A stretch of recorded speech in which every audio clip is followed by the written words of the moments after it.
going on? What's crack-a-lackin'? My peoples, how you doing? I'm Jerry Quickly, and this is a very special final Trump edition of This Is Happening. What?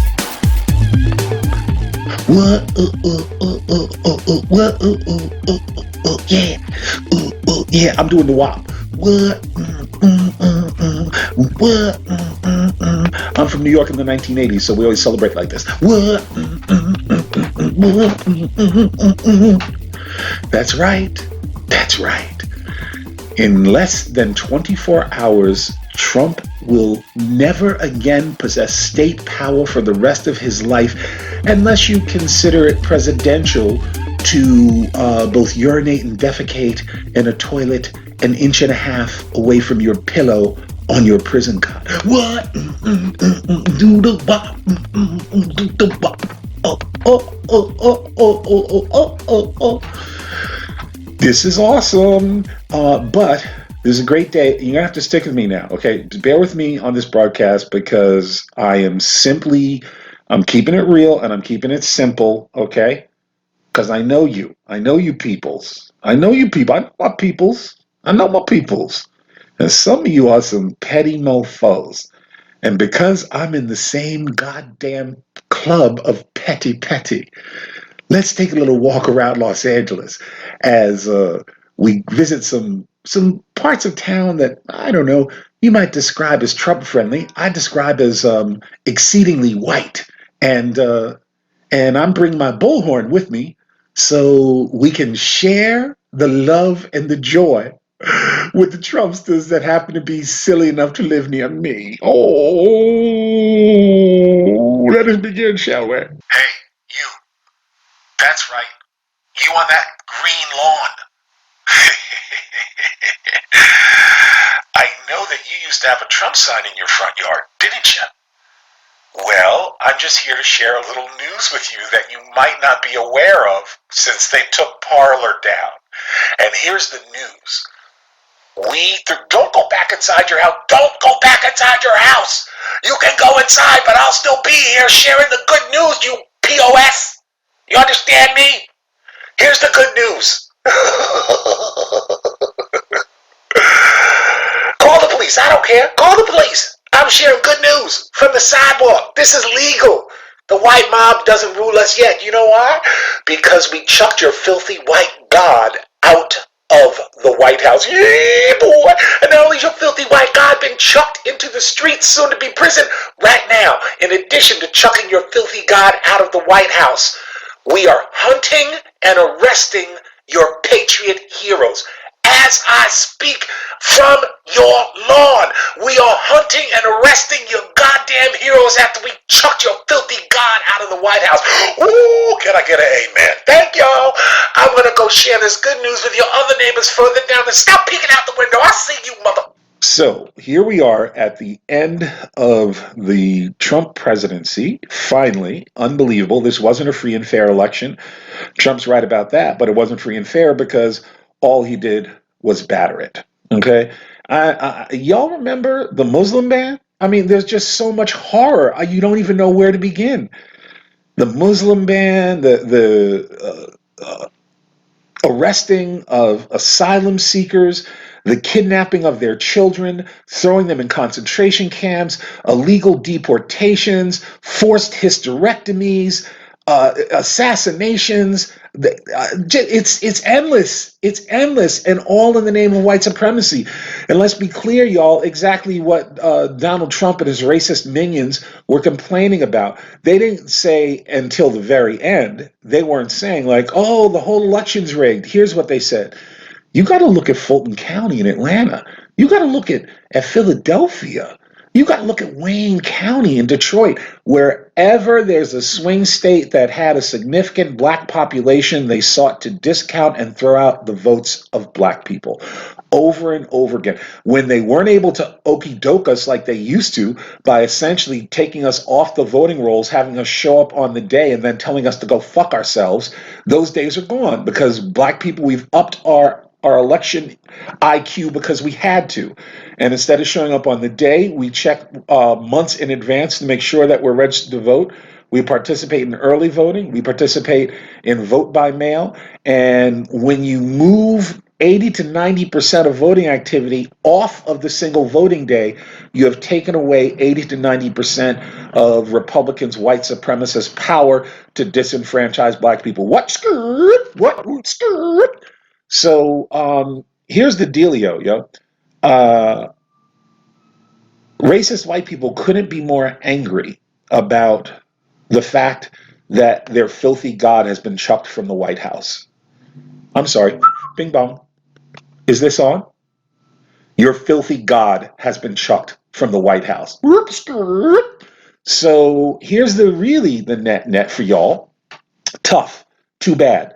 It's not enough that we chucked him from the White House. We're going to imprison him. We're going to imprison him for the rest of his short McDonaldless life. And we're hunting and arresting your patriot heroes. And the ones that don't get hunted and arrested are being thrown out of their jobs and turned into social pariahs, which is what should happen when white supremacists seek to overthrow and topple this American democracy. Make no mistake that what happened was that a bunch of angry, violent white supremacists decided that if they were not able to scare the hell out of the politicians and by force of will and anger on social media, make those politicians bend to their will and throw out the results of this election. Forget those niggas. Forget them niggas. Forget all them niggas. Trump's our man. Your filthy white god has been thrown from the White House. Oh, look, here's another neighbor. Excuse me, why are you going back in your house? Did you know your filthy white god was chucked from the White House and we're hunting and arresting your heroes?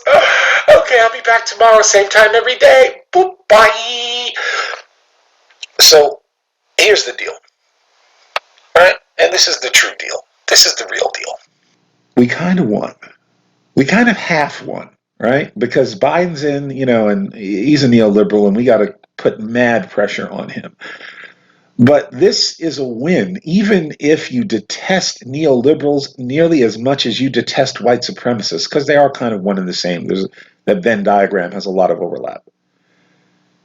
But it's a win, even with neoliberals like that cop Harris and the racist who voted to have me beaten as a child, Joe Biden. Yes, he voted to have me beaten as a child. He voted to re-expand segregation. Angry white people in my neighborhood saw me walking down the street, thought I was a busted black student and beat me unconscious. The people that saved me from the Hungarian church who came out, they thought that first that I was a doll. They thought these three drunken grown white men beating an 8-year-old child, they thought that they were beating a doll or a mannequin because I had been beaten so bad. I was passed out. I was unconscious. And they continued to kick and stomp me.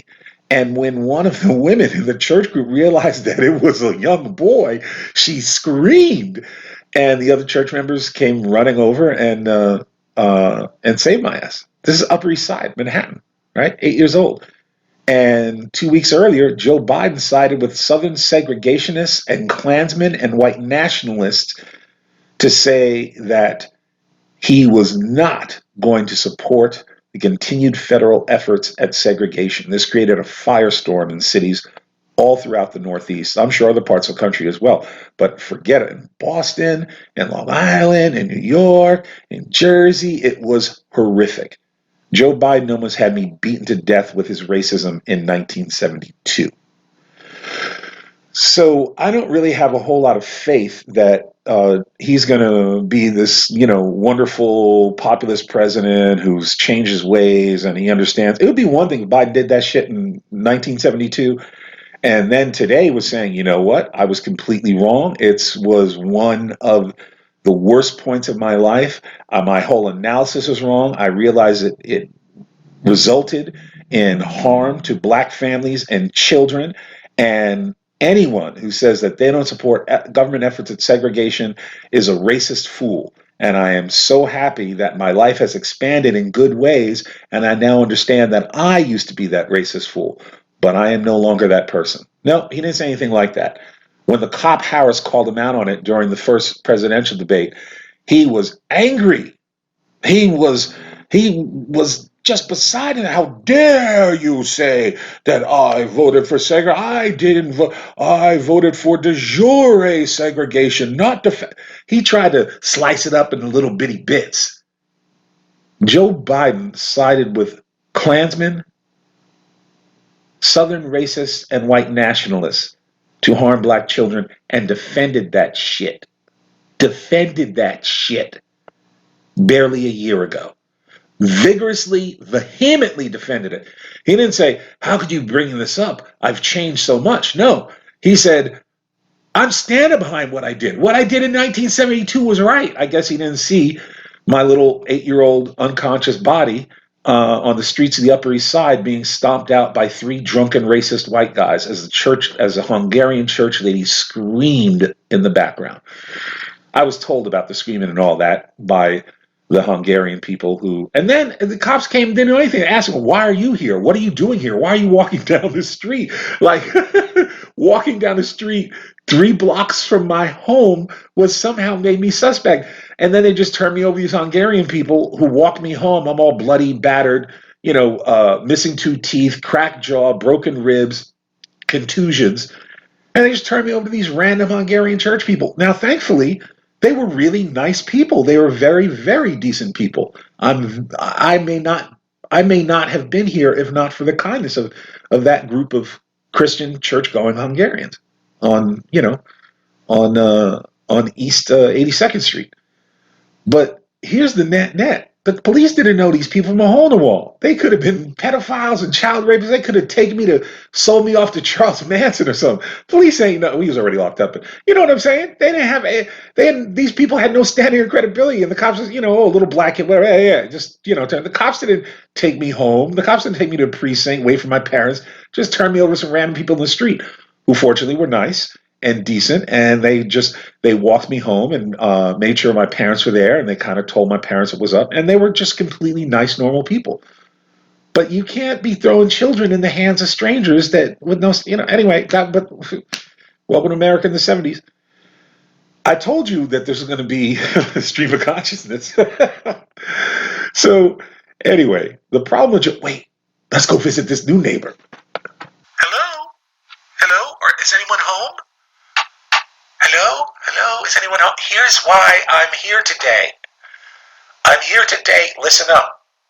I'm here today to share the good news. No, I'm not a Jehovah's Witness. I'm an angry socialist black man, and I'm here to tell you that we chucked your filthy white racist God from the people's house, and right now we are hunting and arresting your heroes. Yes!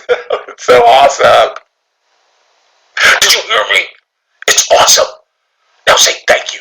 Now say thank you if you want me to leave your porch. So here's the deal. We barely survived Trump. We barely survived everything. The hostility towards blacks and indigenous and brown people, and particular hostility towards Mexican Americans. I'm just shocked, honestly. I'm shocked that we survived it because I fully expected Trump to launch and release nuclear weapons before leaving the White House. Now, he's still got another 12, 15 hours to do that madness. But I fully expected that he was going to issue a nuclear release because the way our American system of our nuclear triad is set up allows the United States president to launch a preemptive nuclear strike without any other country having launched nuclear weapons or even threatening harm. And one of the many things that Trump has revealed is that policy must change. We can no longer allow American presidents the unhindered unanimous, exclusive, one-sided right where they just have to consult with themselves and say, yeah, I think China needs to be taught a lesson. Can you believe that Trump didn't launch nuclear weapons against China? I'm shocked. I'm shocked he didn't. I'm shocked he didn't launch anything because I really believe that there was no lever that he was going to leave untried if he thought that it meant it would delay him being thrown out of office or delay his arrest or trial. And I couldn't be happier that I was wrong about that. I could not be happier. But even without plunging the world into long-term nuclear chaos, Trump has done tremendous damage. Just again, I'm freestyling this off the top of my head, right? The Muslim ban. Remember when Trump went after Colin Kaepernick, right? How could you forget, right? Brother taking a knee.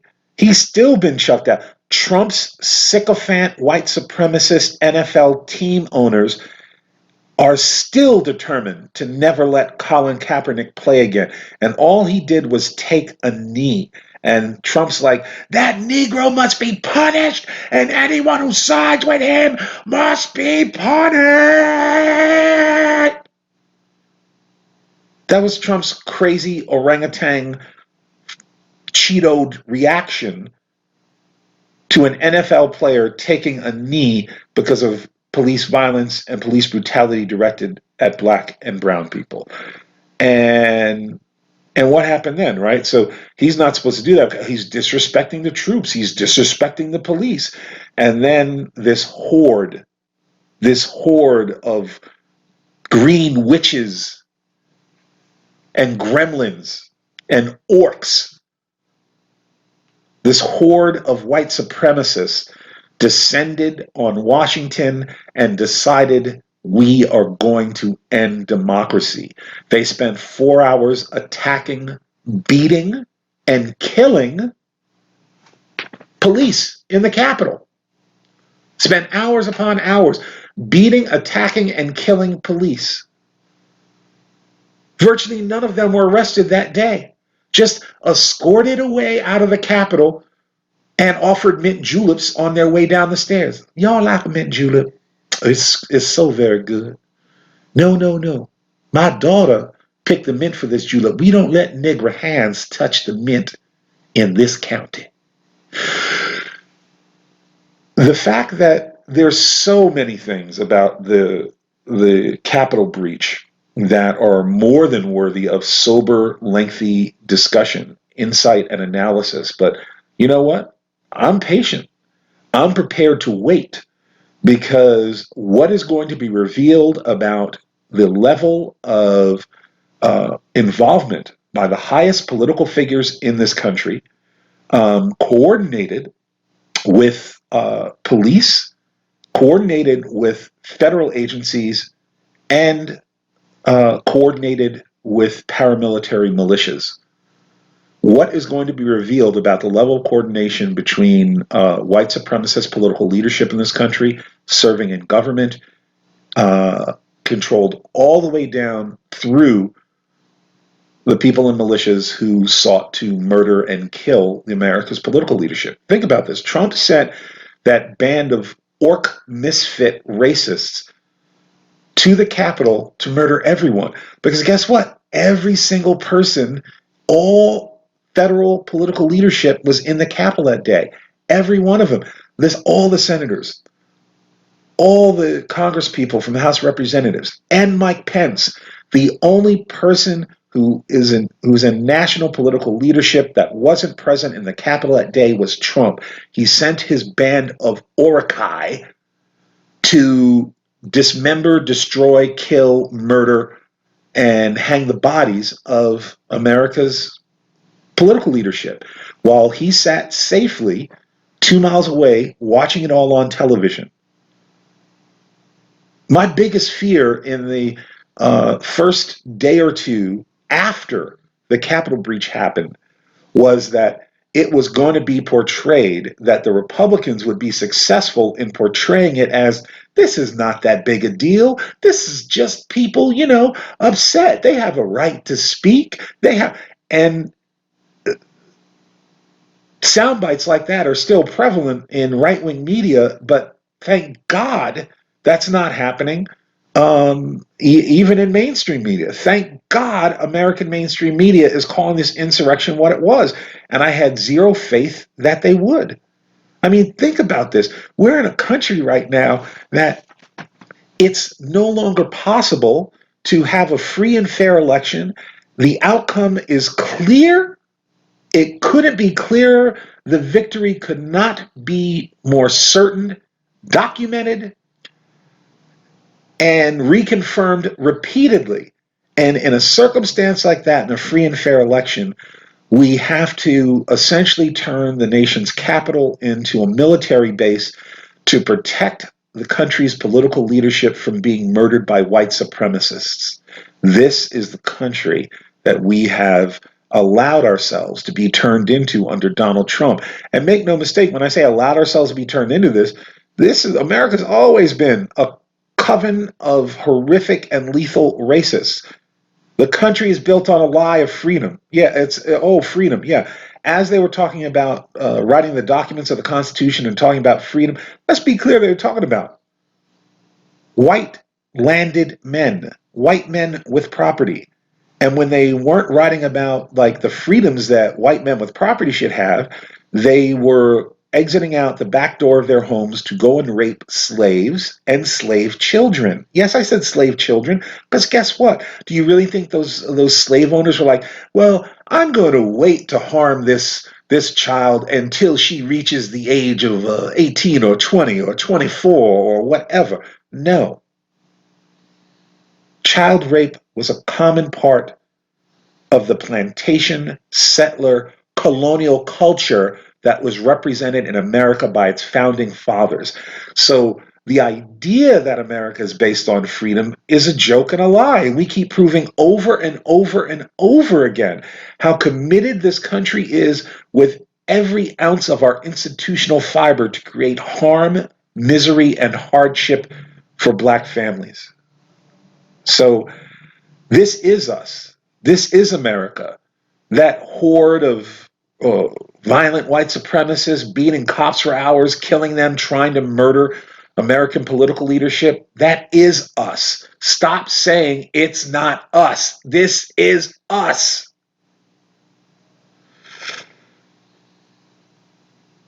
That being said, I'm hopeful. I truly am. Because it's a bit like in the 1960s. And what I mean by that is America had been treating Black people so horrifically and so violently for 100 years. Well, for hundreds of years, but 100 years since the Civil War, right, when the 60s rolled around. And America was essentially faced with a choice once Black people finally said, enough of this. We're creating gun clubs, we're creating security groups. We have Black Panthers, we have Black gun clubs, and we are not going to stare at the ground while you come by and decide which of us you're going to shoot. So Black people began to arm themselves, and Black people began to push back in very, very strong ways, and it also started to become organized.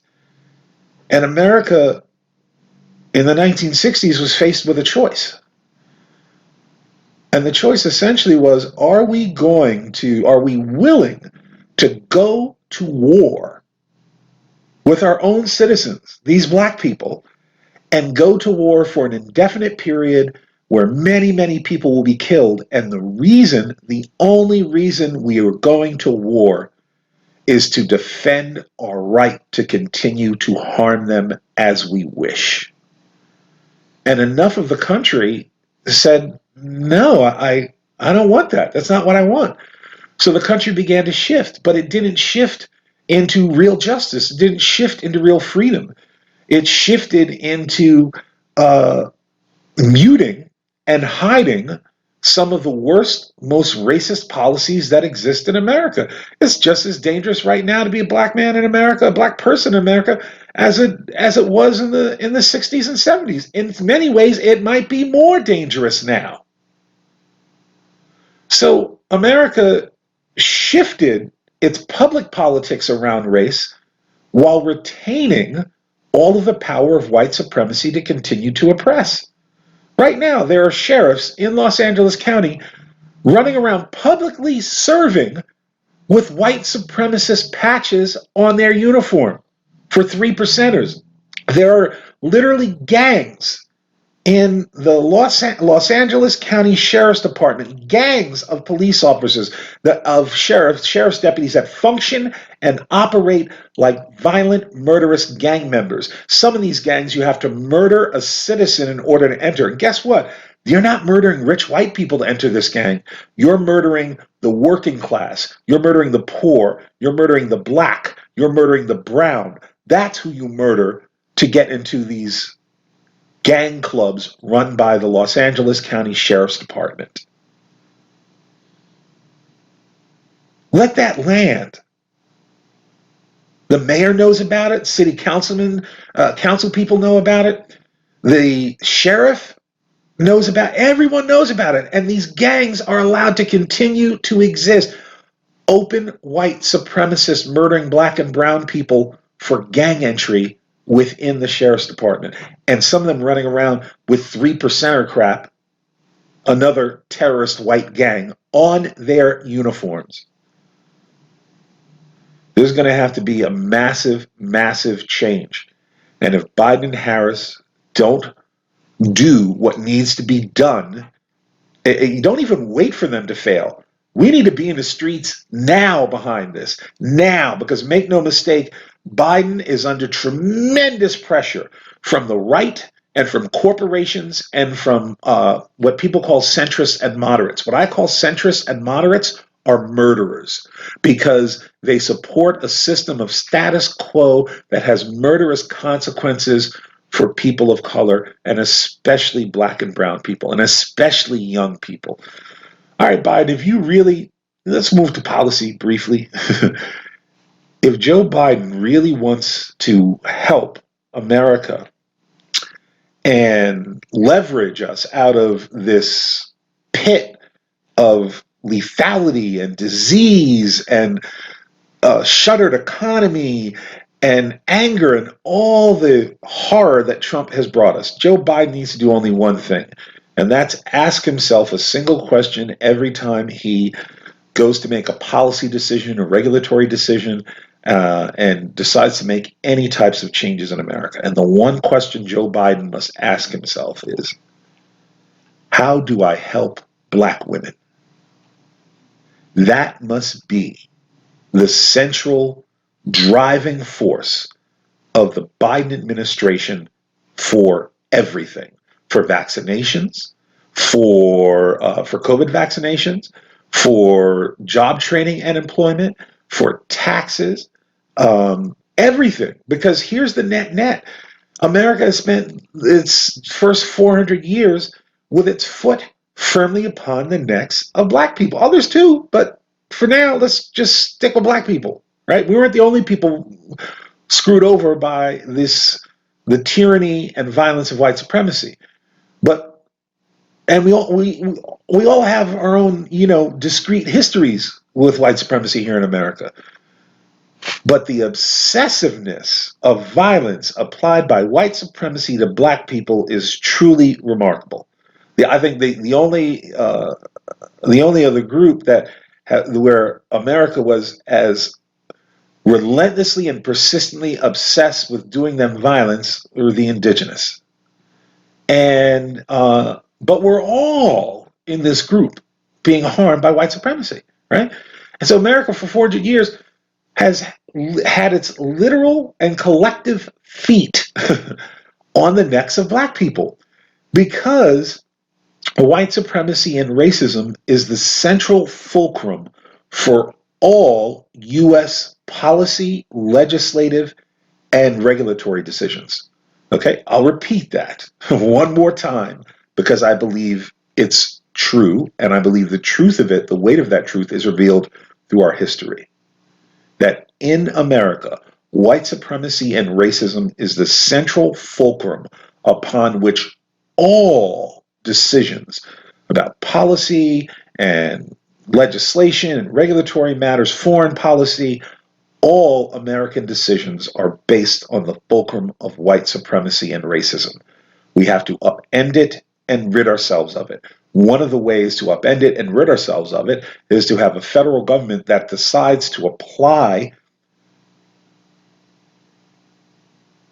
this realization in terms of policy matters to black women. Because here's what's happened. When you take your foot off the neck of black women and you begin to empower them with the same policies, procedures, resources, the same things that have been available to white Americans for centuries, when you suddenly make that available to all black women, guess what? That rising tide will lift all boats. It's not going to be something that, oh, just black women benefit by. No, target all the policies to benefit black women and the entire country will benefit. Because for centuries, we have made sure that black women are at the bottom of the fucking ladder. And when we put them on the top of the ladder, the rest of us will benefit as well. That's what's up, y'all. All right. I'm gonna end this now, but I just want to share a little joy, because this is the final day that Donald Trump is going to be in the goddamn White House. I couldn't be happier. F Melania, F his kids, except for the quiet one who's still a teenager. Barron, good luck, brother. I have no idea. My father, atrocious nightmare, combat veteran, PTSD, Black Panther, selling and buying guns with cops in the house, cocaine deals, everything. And I think my father was probably 20 times better than yours. So I mean this from the bottom of my heart. I hope you stay well. I hope you find everything you need in your life, in spite of the craziness of your family. You are a whole human being, and you deserve to be cared for, and you deserve to be embraced by the people you love. And I'm sorry there's such mental illness and violence around you. You're one of us, brother, okay? Don't go to the dark side with your other siblings. Stay here with us, Barron, okay? Something tells me you're a good kid. I hope that continues in your life. So that's it, y'all all. Until the next time we meet, which will be early on in the Biden administration, because, I got some fire for you, Biden. I got some fire for you. I really want to thank y'all all for listening, tuning into this little YouTube broadcast of mine, and staying through to the very end. What? Yeah, and as a little bonus, I'll be back at you next week. I hope to hear from you. See you then. Please leave your comments below, and you can also find me on Twitter at Jerry Quickly on Twitter. And that's it, y'all. We made it. We survived 4 years of incredible lethal madness. We made it. We did it, y'all. He ain't released the nukes. It's all gravy. It's all gravy up in here. That's it, y'all. Till next show. That's it. About.